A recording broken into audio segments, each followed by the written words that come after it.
Ready?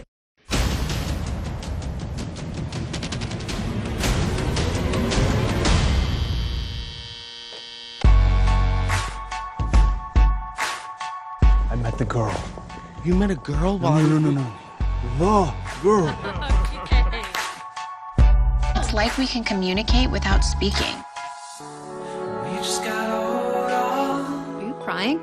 I can't leave them behind. I will find a way to take care of you both. Now give me a hug. A lot of news to get to tonight. And it's good news. Take a look.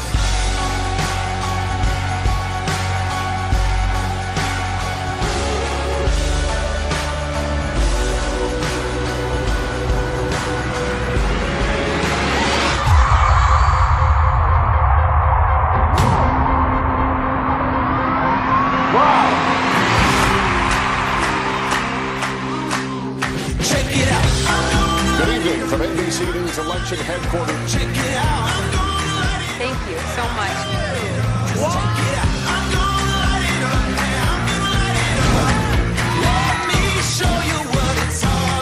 Hey, Sandy. Hey, Gina.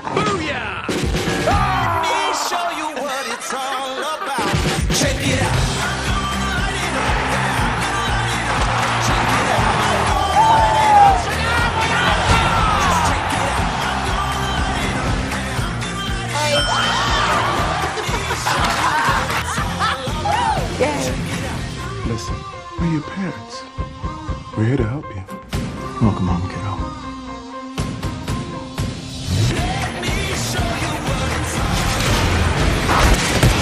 It's time to get to work.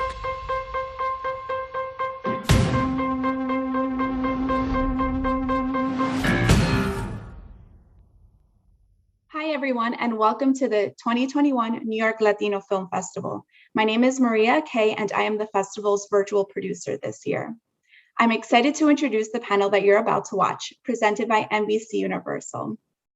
NBCUniversal is a proud sponsor of the New York Latino Film Festival, and we're so glad that their team has put together an amazing panel for today, highlighting the best of Latinx talent at NBCUniversal.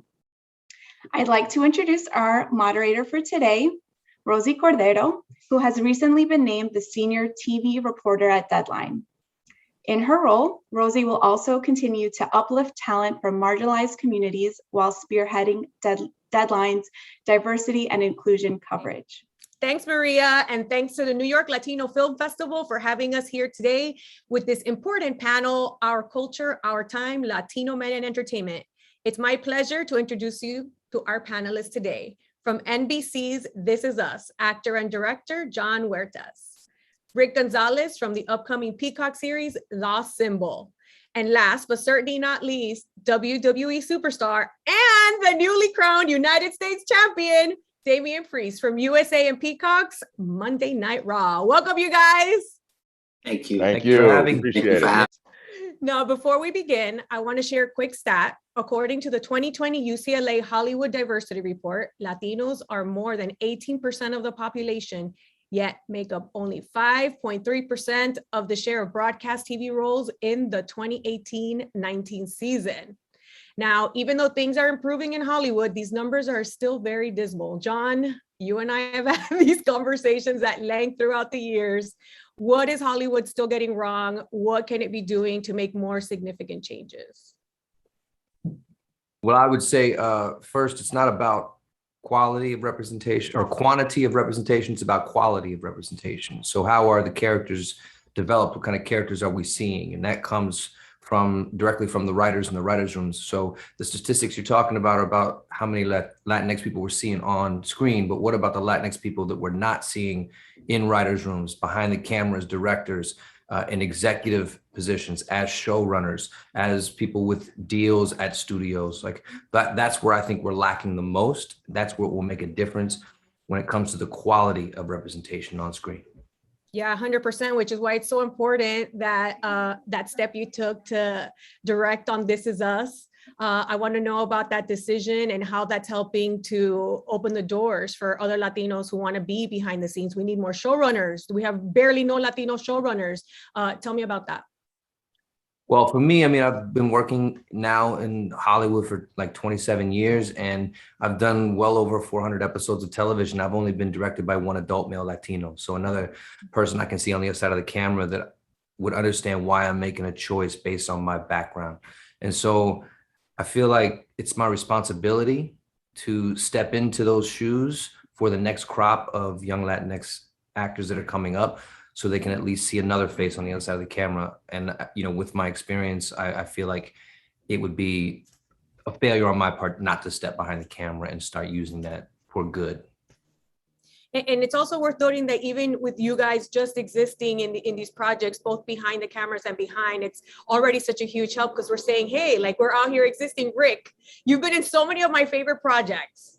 Now, tell me a little bit about your journey when you started out, because you started out playing like gangbanger, right? And now you're like in the Lost Symbol. So can you talk a little bit about your experience and your journey evolving in Hollywood? Yeah, I mean, I think for me, it was my approach in the industry was just try to get my hands on anything, you know, that came my way, you know, sort of a blue collar approach to wanting to just work in the industry, improve myself. And as opposed to someone who's being very particular about what they want to choose. I didn't have that approach. I think for me, it was more like, let me just get my hands on everything and show them what I can do, and then figure out the rest later. And I was fortunate to start booking jobs, and, you know, certain roles were getting bigger. And so the profile raised. And so the idea was, you know, let's continue on a certain path to kind of keep, you know, things pushing forward. But honestly, for me, it was just more about like, just trusting the process, you know.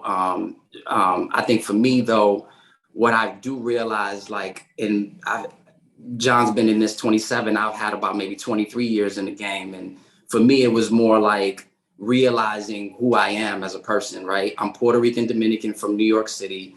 And just like Jon said, like, working with other Latino creatives who understand me and what that means, it's few and far between, because the choices we make as actors, you know, are specific. And I also realized that after this amount of time of me putting in all this work, I realized that, you know, this is more about what do I want to represent, you know, for the Latino community, for people that look like me, you know, and those stories aren't really being told for people that look like me. Right. And so the beautiful thing, and that I got to give glory to God for, is that, you know, he was able to just give me, you know, even a part like this on The Lost Symbol, where he's Puerto Rican from New York. And I know that for some Latinos, that might seem like a negative thing. Maybe I'm not being, you know, something highbrow, but I think identity is so important in this industry, and that creating characters that are honest and real and that represent real people is what's desperately needed in our community and in Hollywood. And so I feel like that's just kind of piggybacking off of what Jon's saying, is like, if we can get creatives to kind of create projects and things that identify with the people that actually spend the dollars, you know, at the box office, then I think there's the connect there where we can see that happen successfully in Hollywood. And so I feel like for me, I've been very blessed, because a lot of times I've been able to play characters that sort of connect to the experience of our audience, you know, and the Latinos that, you know, live everyday lives. And I think those are important. They're equally as important. For sure. Yeah. Did you want to add something, Jon, to that? Well, I want to say, like, for me, I remember when Rick came to LA, and he always I think he was the only one brave enough to wear his hair natural, which was always impressive to me, because he had hair like mine, but I'd always had to keep mine like short and cropped to play these gangbangers here in LA. But Rick didn't care. He just wore it natural. And for me, I knew that, you know, me being Puerto Rican, like, that's my hair. So I always kind of admired Rick and his kind of bravery and his, you know, saying, this is who I am. For the last 23 years, he's been doing that. And I've always admired that about him. Thank you. Likewise, man. You've been killing it always. I love the bromance over here. Now, speaking about, this is a perfect segue for Damian. something specific I want to speak with you about is that as a WWE superstar, you know, it talks to how in our culture, like historically, men have displayed their masculinity in very traditional ways, which has now evolved. I mean, I know the Bellas are not there anymore, but I love cheering for my Latinas who are in the ring in these male-dominated spaces. And I have to talk about Bad Bunny, who partnered with you, and he is absolutely pushing the boundaries of, you know, just the Latino man and how different we all look. So, can you describe the modern Latino man and how you've been helping to redefine masculinity? Yeah. So, and to Rick's point of and John, how he was explaining how he used to wear his hair and natural, and for me, you know, the dream was always just be a WWE superstar, be a champion, but we don't realize the platform that comes with it. And, you know, now I start hearing that I could be an inspiration because of the way I am, the way I look, the way I dress, the way I speak. You know, I didn't conform. When I was trying to make it, for instance, I was told a lot, you know, if you want to be a star in entertainment or in professional wrestling, you're going to have to start dressing a certain way and acting a certain way. And I don't know, to me, I just felt like that's not making it, at least not for myself. And I'm, you know, Latinos are proud. And as a proud Latino, you know, I'm born in New York, raised in Puerto Rico. And I always wanted to make sure that I was represented the right way. I didn't want to be a stereotypical character. You know, I wanted to be authentic and real to me, and that people can actually feed off of that, because we should all be proud of where we're from.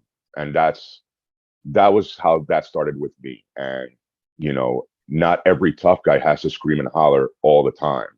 We smile, you know, we're actually nice people, you know, and I wanted to represent that, like the whole, again, the stereotypical thing with Latinos. I just wanted to get rid of that because I'm a Latino, but that's not how I am, you know, and I don't know many people that are the stereotypical way. Like, we're all our own individuals. And I just wanted to represent that and make people feel comfortable representing themselves as well. And then in comes the inclusion with Bad Bunny, and which I thought was cool. And real funny story real quick, when they told me that they were going to pair me with Bad Bunny, my first thought was, why would you call another wrestler Bad Bunny when there's a music star named Bad Bunny? And they were like, no, it's that one. So I was like, oh, really? That's cool. And then he was just on board from the get-go to represent our cultures and ourselves as individuals and men and just humans in the proper way. And getting to talk to him a lot about things like that was pretty cool. And, you know, I started using, you know, I put the Puerto Rican flag on my gear so people could see it, because I knew that if you don't know the flag, you're going to ask, what flag is that? Now you just learned something about our culture. Leading into that big WrestleMania match that I teamed with Bad Bunny, I would purposely in every interview mention that I wanted fans, you know, because fans in wrestling like to bring signs, bring flags, represent your cultures, your communities. And it was cool when I was out there and I saw flags from Chile, Brazil, and obviously Mexico. That to me, I mean, it blew my mind. It was so cool. And I'm just glad and fortunate that I'm in the spot that I'm in, where I can help raise the awareness of Latinos. Like, we're here, you know, and we're doing it. And I know we're not anywhere near where we need to be and we want to be, but I think different, especially in entertainment, it's good to have people in front from different parts around the world, you know, like different Latinos in every industry kind of representing. And I'm happy I can be able to do it in ours. I find it very interesting though, how like with the Latino connection with like Lucha Libre and stuff like that, that we don't have so many Latino superstars. I feel like we always prop up, you know, Eddie Guerrero, we scream Latino heat, and, you know, we've had here and there. I'm just surprised. So obviously I'm so glad that you're out there representing us. How do you think we could have more Latinos in wrestling? We're watching it. We're big fans. Yes, exactly. So I think it's because of that stereotype thing. And, you know, when people think Lucha Libre, you think of guys in masks flipping around. And there's so much more to it. You know what I mean? Like, these are larger than life characters with, you know, there's a point to them, you know, and usually positive, you know, but these icons that we know how big Lucha Libre is, but it's big, like Lucha Libre is big in Mexico. You know, and then there's wrestling in Puerto Rico that's like, it's there. So people in Puerto Rico love it, but it's just there. It's just a matter of people like us doing this here right now, getting awareness out and doing something more so that somebody else could then check it out and then see if maybe it's not for them, but if it is, then they might tie somebody else into it. And then that's how we keep it going, keep this ball, rolling. To me, that's how we do it. It's situations like this and just creating awareness and, not being complacent. Like, I think for too long, minorities just had their role, and that's not a thing anymore. I think that's over, that's gone. And now our role is we make it our own, and that's to each and every individual. But speaking directly about Latinos, I think that's on us, and we just got to keep stepping forward. We got to keep moving forward to make it happen for ourselves. Speaking of which, is it true what I heard that Bad Bunny's leaving music to be a full-time wrestler? I don't know about all that. He's pretty I made good at that what up. he Okay, does. I made that up, you guys. Yeah, but Okay. he'd be welcome. I mean, what I love about him is that he's just such a pop culture nut. Like, he just loves everything and dives into everything. But okay, Jon Huertas, I want to talk a little bit about, I want you to go back in time. And I mean, for me, I've seen this evolution now that we have Latinos in animated, shows, and we have a Latina Cinderella. We have all this new type of representation that has me very, very excited. Can you remember the first time that you watched something and really felt represented? Yeah, I mean, the first time was, there were two things. One was the original Bad Boys, which was Sean Penn and Esai Morales. And I saw Esai Morales, and, he was someone that I completely identify with. He's also amazingly talented. And so I saw somebody doing, first of all, what I want to do. I saw somebody that looked like me. So he kind of gave me the that character gave me the green light to go after what I wanted to do. Then also Eric Estrada, like, people forget that he was like the OG Boricua on television in Chips. And he was actually a great character, in my opinion. Like, he was not this stereotype. He was a lead, and he was, larger than life. And he was, Puerto Rican on television. And I thought, wow, man, like, if I could be like that guy. I used to comb my hair like that dude. Like, those are my first memories of really, like, seeing someone that I could identify with. But then also, when I saw the movie West Side Story when I was really young, in reruns on television, I mean, that's when I saw, like, oh my God, that's, almost everybody on screen is a Puerto Rican who's playing a Puerto Rican, almost. Which is crazy because so many people dismiss, like, the importance of media. And it's honestly, so many of our teachers are babysitters, and what we're watching is really seeping into us. Because I know growing up, I was like, am I a Connor kid? Am I a Cosby kid? Like, who am I? There was nobody out there who reminded me of me. Rick, how about you? When is the first time that you felt represented? Yeah, I mean, I think, I did identify with the Cosby show. I think, them being in Brooklyn and as a Black family, I sort of identified with that. I also identified with John Leguizamo in a film called Hanging with the Homeboys. Because when I saw that just kind of like was like, oh, there it is. Like, boom, I like it like that. I like it like that. I was going to say that too, yeah. That just those films where it's like so contemporary at that time, and like, Puerto Ricans in New York City, at that level, like, that stuff just like stuck to me. I mean, I definitely saw Chips and stuff like that, but it didn't connect to me. You know what I mean? It just didn't get me. But when I saw that as a young adult, I mean, not even a young, I was like probably like 10, 11 when I saw those films. But I was like, whoa, that hit me, and I always go back to John because, at that time he was starting to like just blow up, and so he was somebody that I looked at and I was like, wow, okay, I see myself. Just to add to the John love, I mean, I remember watching The Simpsons and then having this crazy show called House of Buggin' pop up on TV. Yeah. With John Leguizamo and Louis Guzman. And I was like, what is this? And it was one of the most amazing experiences to see a show that was like in living color, but it was, our people. Right. What'd you say? Oh, I just said it was great. Oh, and we can't ever get that on DVD, by the way. I've asked John 20 times. It's Oh, never really? gonna happen. But there are little clips on YouTube, but we're never gonna get that on DVD, just FYI. Damian, how about you? I know that you're a wrestler. What's the moment that you felt represented, whether it was on media or watching your favorite wrestlers or sports or however? Yeah, for me, I mean, I was always a sports guy too. So just to let the movie guys talk about movies, I'll hit up the other stuff. But like when I was a kid growing up in the Bronx, big Yankee fan, you know, when guys like Ruben Sierra, you know, Bernie and these guys, like to me, and then Tino Martinez, when he came over to the team, it was just like, I don't know, it just made me feel so good to be a part of that culture, you know, like I felt proud because I was able to watch them, you know. And then, you know, my dad dabbled a little bit in acting, so I got to meet something like Luis Guzman you brought up. I got to meet him at some Puerto Rican festivals in the city, and just getting to be around him and seeing their pride and how like they barely would speak English on purpose. Like they wanted to just speak Spanish because they wanted the world to know, like, no, we're Latinos though, you know, like just that mindset. And then in wrestling, my dad would take me to Madison Square Garden to all the events like in the mid-90s. And Savio Vega was like the Latino hero at the time. He was the Puerto Rican guy. Like he came out with the flag, he came out to salsa music, he would dance salsa in his entrance, you know, and that had never been seen, you know. So like the proud and I felt so proud just watching that, and you could see his pride just ooze through the screens or being there live. You could feel it.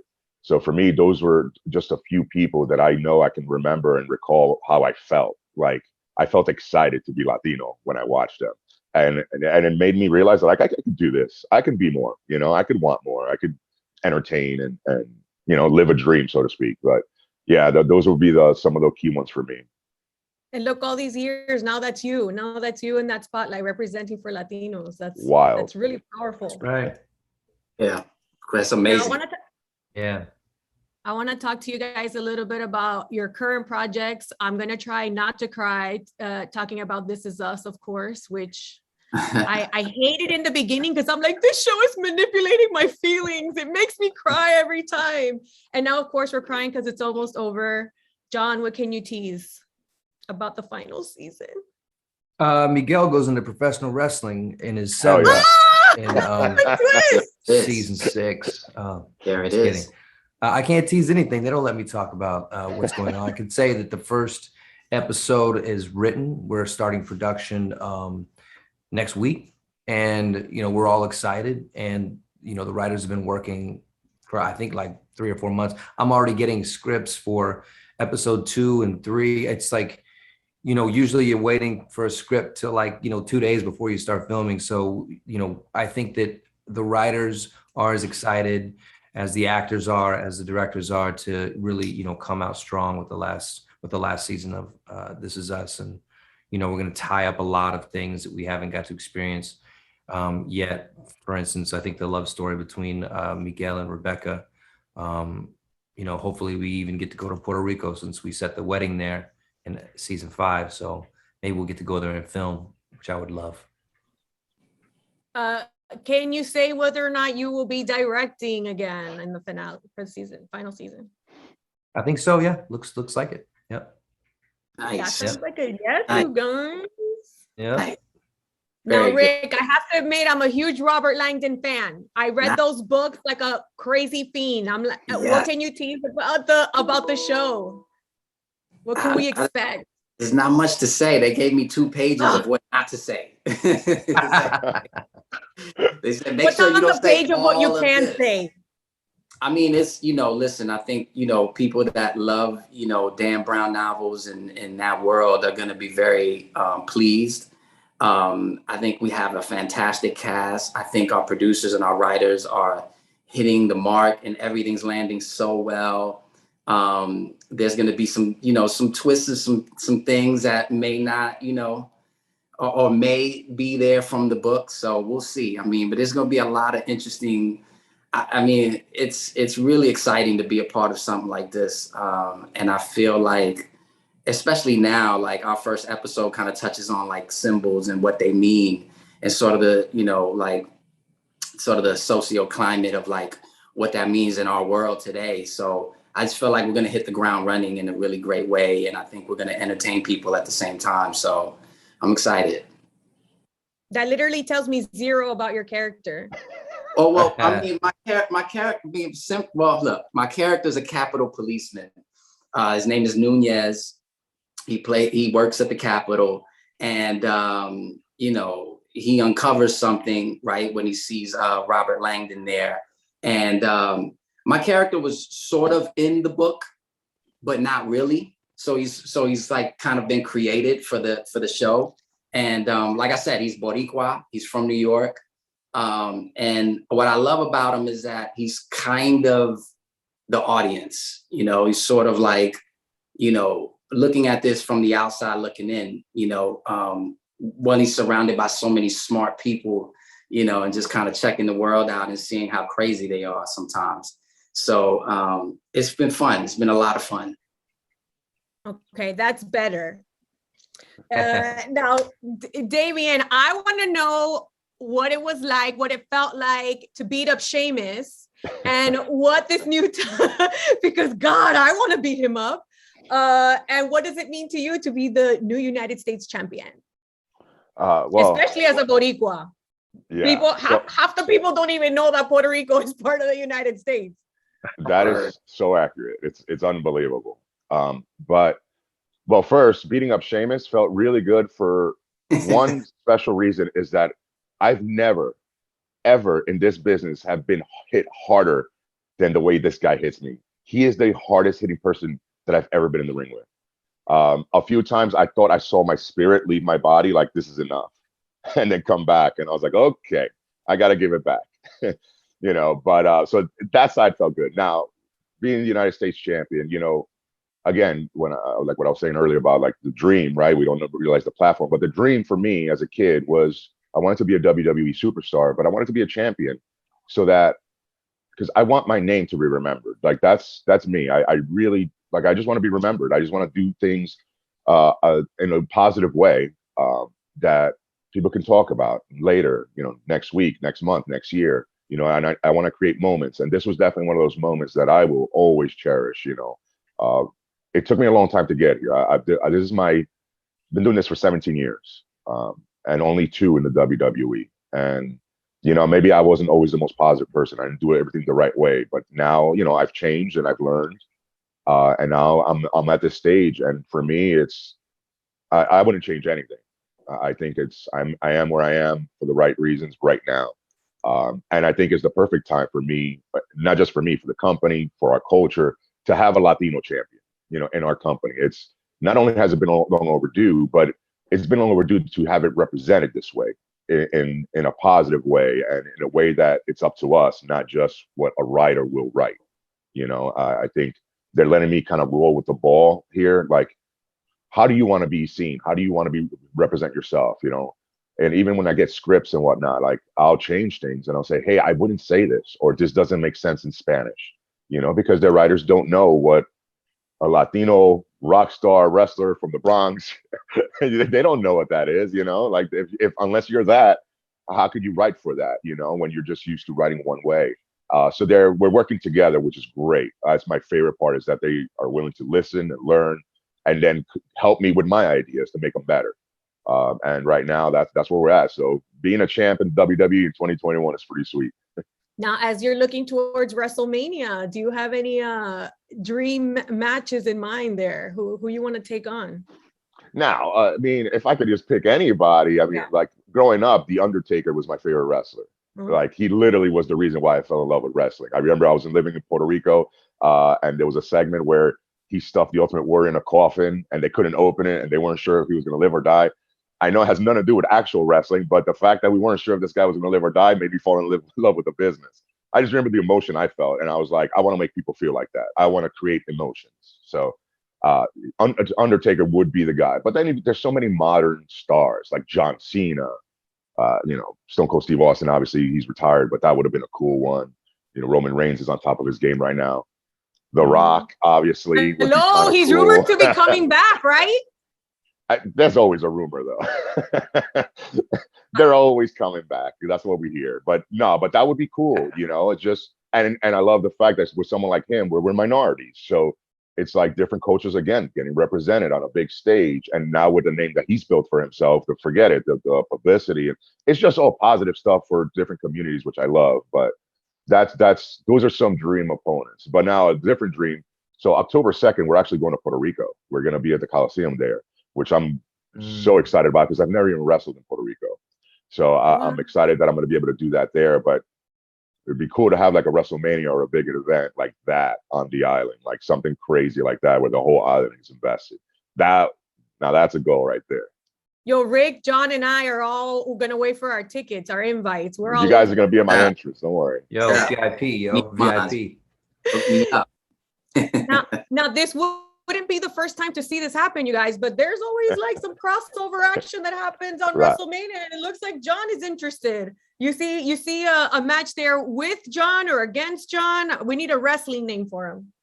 Oh, I'm pretty creative. Yeah. You said you wanted to I go was to gonna ask Rick to WrestleMania. be my. I want Rick to be my tag team partner. Oh, Okay, and then yeah. and then you're gonna face Damian and Bunny. Let's go. Let's do it In Puerto Rico. And it has to be a PR. Yeah. Okay, Rick, let's go, baby.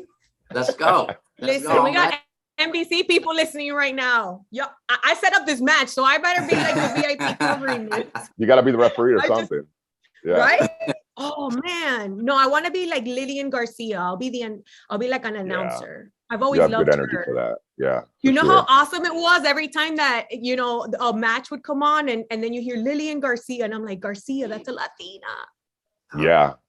You still gotta slip me the 2x4. You want to be like Hacksaw Jim Duggan? Yes. See, y'all, I've been a fan since WWF. All right. All right, I can tell. Fair enough. I know my stuff. Okay, you guys. So are there any shows that you guys are watching right now that you love, especially if there's anyone? I mean, we're looking for more Latino shows to be watching. Rick, let's start with you. What are you watching that you love that you want to promote? Oh man. With Latinos in it? Would be great. Oh, Ted Lasso has yes, Danny Rojas. Football is life. Football is life. Football is life. That's a great show. Stereo, I mean, I guess you could kind of say it's a stereotype, but at the end of the day, it rings honest and sweet, in terms of his character. But yeah, it's a great show. I mean, for me, it like that kind of show is sort of like cleanses the palate on everything that we've been watching for so long and just kind of resets everything. So it's a good energy to switch the pace. How about you, John? Well, I mean, I take pride in being indigenous and African more so than Spanish. So I've been watching Reservation Dogs, and so I look at Reservation Dogs as if we really love our indigenous roots, and those are our brothers and sisters from a different part of the continent. So I think I think they're doing such a great job with the authenticity of reservation life among these kids and adults. Zal McLaren is killing the game on that show. And so, yeah, I love the show. I think it's funny, it's poignant, it's sentimental. It's got all these qualities that just make it, for me, like a perfect show to watch right now. Yeah, and to that point, I mean, it's so important that we as Latinos specifically talk about, how much we need to boost up, other Latinos, like Afro Latinos, we got Asian Latinos, we got Native Latinos, and how much we need to support them because, it's been a little bit easier for certain groups. And I don't like to use easy because I know it's been a challenge for everybody. But John, I mean, obviously supporting the shows that are out there. What else could we be doing to boost up our brothers and sisters? Well, I think, we as Latinx culture, we've kind of been desegmented for years. Someone asks what you are, you usually say, I'm Puerto Rican, I'm Dominican, I'm Venezuelan. But when, if the Oscar So White movement that the African-American community did, where they raised one huge, strong Black voice up and made real significant inroads when it comes to representation in front and behind the camera. I think if Latinx people would, do that, which means cheering for one another, supporting one another always, no matter what the background is. I think that's a way that we can start to come together as one intense, loud, big voice to really, I think affect change mostly behind the camera, so we can get a quality of representation. Yeah, Rick, I'd love to talk a little bit about that with you too. I feel like, I don't know if anybody else feels this way, but sometimes I feel like, man, we get in our own way. Like sometimes we're our own worst enemy. Like, oh, well, she's Peruvian and I'm not gonna this or that. How do we get out of our own way, Rick? Yeah, I mean, I think that's the issue. I think, psychologically and socially, we've grown up in really different, difficult backgrounds culturally.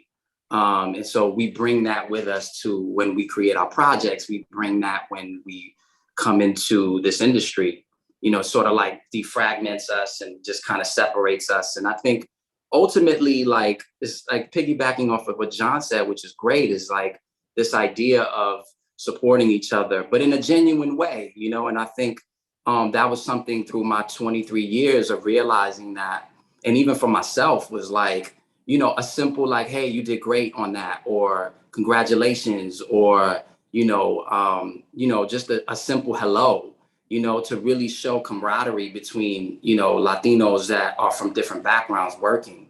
I think ultimately, though, a Mexican couldn't ultimately identify with a Puerto Rican, which is okay. I just think what needs to happen is just certain Afro-Latino creators have to have their opportunity to create content that speaks to those people. The same way there's amazing Mexican content creators that are creating projects for Mexicans, So if everyone's able to finally support each other, but at the same time have the opportunities that some other cultures are having successfully, then I think everyone's getting a chance to have their stories be told, because we are very much different. The African American community, a little different than us, because an African American in New York might still be able to identify with someone in LA, whereas like a Peruvian might not be able to identify with the Mexican in LA or the Puerto Rican in Chicago. It's just different worlds, different cultures, sort of. I mean, we all speak Spanish, but it's a little bit different. We all have, heritage and pride in who we are and where we come from. So those things separate us in a way that's still a beautiful thing. But I think if we can support each other for being different and allow each other to have the space to tell our stories, then I think, things will be more cohesive, because I think that's what we're missing, right? We're missing that thing, that connection to each other to say, I'm not Mexican, I can't be Mexican, but I like their stories. I love what they're saying. I appreciate their stories. I'm touched by it, and so that gives me the impetus to like want to tell my stories, my own journey, so that I can connect with the world. So how that goes about, I mean, I think for me, I've always said, I feel like a simple gesture of showing love, of genuine gratitude, towards your own culture and towards your, the people, the Latinos in the industry, I think is a really powerful thing. It goes a long way, because I've seen it in the African American community, how they celebrate each other in so many ways, and they don't judge each other for where, they're coming from or the success that they have. They just celebrate each other. So I think that is super important. I think that is sort of like a medicine, to kind of like, spearhead this kind of connectivity that we need. I'm curious about the casting process, because I know when I have asked people before about their writers' rooms or why they made specific casting decisions, they have explained that they are not allowed to be specific about the type of ethnicity that they want for a role when they're casting. Is there some insight that you can give into that, Jon? I see you making a mueca. Or maybe that's... Yeah, I mean, I haven't, I see the scripts, I see used to see the breakdowns, whatever, and the character is very often described as Latino or Mexican or Puerto Rican, whatever it is, usually never Puerto Rican, but maybe it's different now that we've got Lin-Manuel out there trying to, hold it down. But,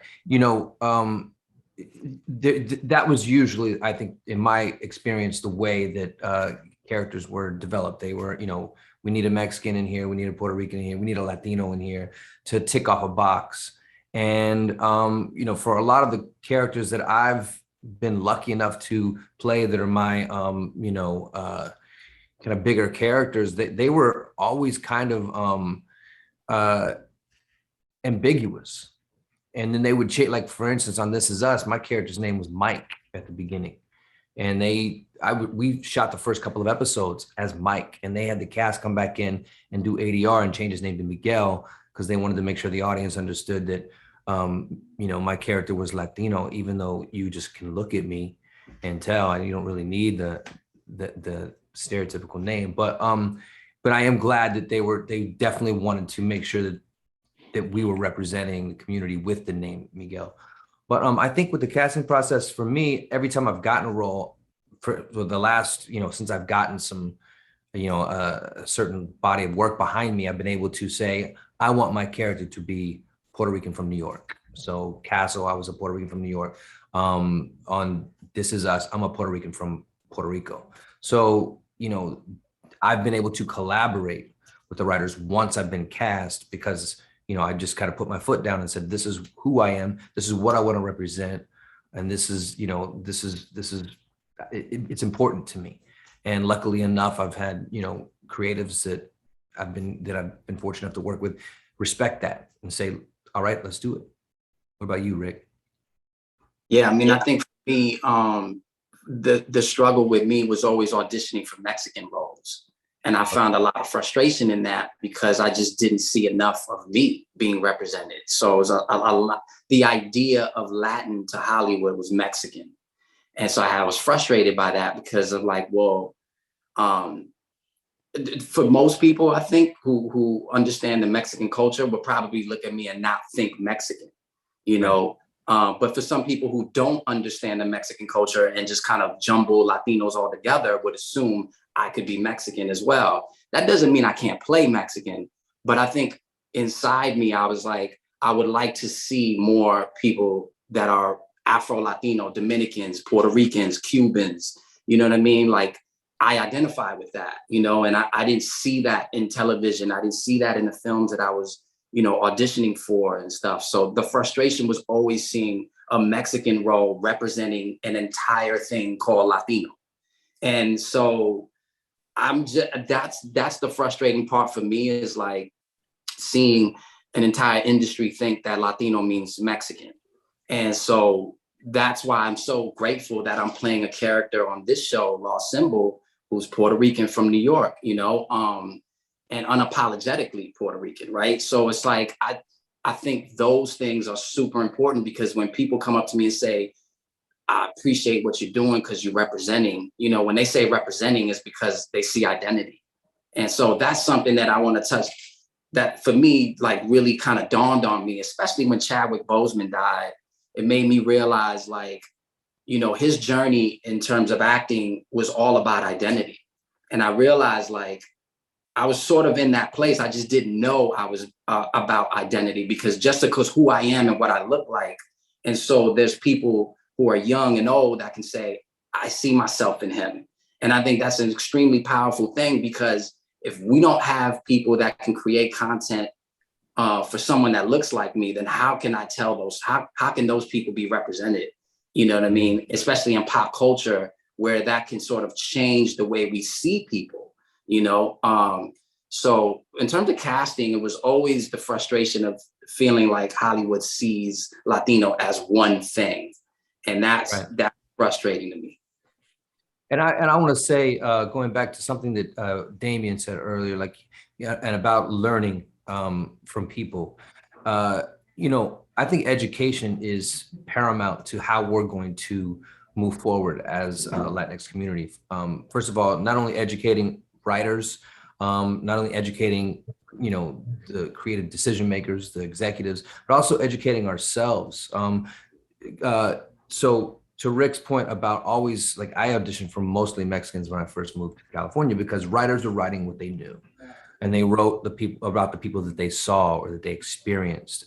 And so they didn't even know, because, most New Ricans and Puerto Ricans lived in either Florida or, Chicago or New York. They just, they didn't spend a lot of time there, so they didn't know. So when I would get a Mexican role, just like Rick, I would go like, what, this isn't me, and how am I going to do this? But then, after educating myself and finding out that during the slave trade, 90% of all Africans were sent to the Caribbean, Central America, and South America.